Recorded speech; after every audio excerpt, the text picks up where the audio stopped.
High court द्वारा याचिका खारिज किए जाने के बाद अरविंद केजरीवाल ने सुप्रीम कोर्ट में उस फैसले को चुनौती दी और कहा कि ईडी के द्वारा ही की गई गिरफ्तारी अवैध है। केजरीवाल की याचिका का जवाब देते हुए ईडी ने कई बड़े खुलासे किए और कहा कि मनी लॉन्ड्रिंग के मामले में दिल्ली के सीएम की गिरफ्तारी वैध है और सबूतों के आधार पर अपराध करने वाले किसी भी व्यक्ति को गिरफ्तार किया जा सकता है, चाहे वो कितना भी बड़ा क्यों न हो।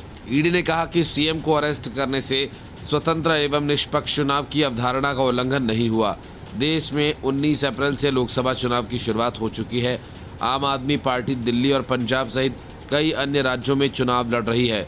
वो विपक्ष के इंडिया गठबंधन का हिस्सा है। दिल्ली शराब नीति में कथित घोटाले को लेकर मनी ट्रेल के मामले में ईडी ने चुनाव से ठीक एक महीना पहले यानी 21 मार्च को अरविंद केजरीवाल को अरेस्ट किया था और इस गिरफ्तारी को अवैध बताते हुए सीएम ने पहले दिल्ली हाईकोर्ट में याचिका लगाई थी, जिसे खारिज कर दिया गया था और अब इस पूरे मामले में सीएम द्वारा सुप्रीम कोर्ट का रुख किया गया है। सीएम की याचिका पर प्रवर्तन निदेशालय ने सुप्रीम कोर्ट में अपने हलफनामे में कहा कि सबूतों के आधार पर अपराध करने के लिए किसी व्यक्ति की गिरफ्तारी कभी स्वतंत्र और निष्पक्ष चुनाव की अवधारणा का उल्लंघन नहीं कर सकती, चाहे वह कितना भी बड़ा क्यों न हो।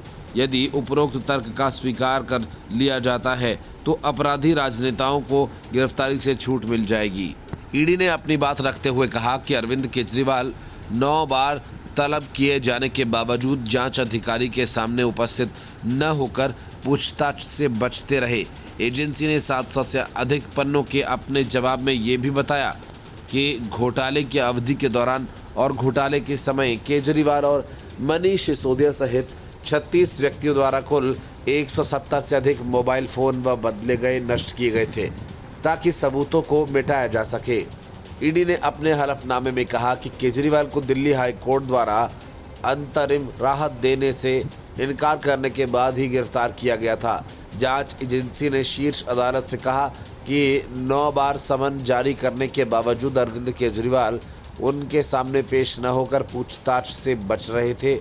ईडी ने अपने जवाब में कहा कि केजरीवाल उन दलीलों को भी नकार रहे हैं जिसमें आरोप लगाया गया कि चुनाव के वक्त गिरफ्तार करके उन्हें चुनाव प्रचार करने से रोका जा रहा है और ये निष्पक्ष चुनाव की अवधारणा के खिलाफ है। केजरीवाल ने उन्हें ईडी द्वारा 9वां समन जारी किए जाने के मद्देनजर उच्च न्यायालय का रुख किया था, जिसे हाईकोर्ट ने वैध माना था। उस समन में उनसे 21 मार्च को ईडी के समक्ष पेश होने को कहा गया था। उसी दिन शाम में उन्हें ईडी ने गिरफ्तार कर लिया था। वह तिहाड़ में न्यायिक हिरासत में है। संघीय एजेंसी का आरोप है कि मामले में अन्य आरोपी आबकारी नीति तैयार करने के लिए केजरीवाल के संपर्क में थे, जिसे अब रद्द किया जा चुका है। वह भी आरोप है कि इस नीति के परिणाम स्वरूप आरोपियों को फायदा हुआ और इसके बदले उन्होंने आम आदमी पार्टी को रिश्वत दी थी। Bureau report, news of India.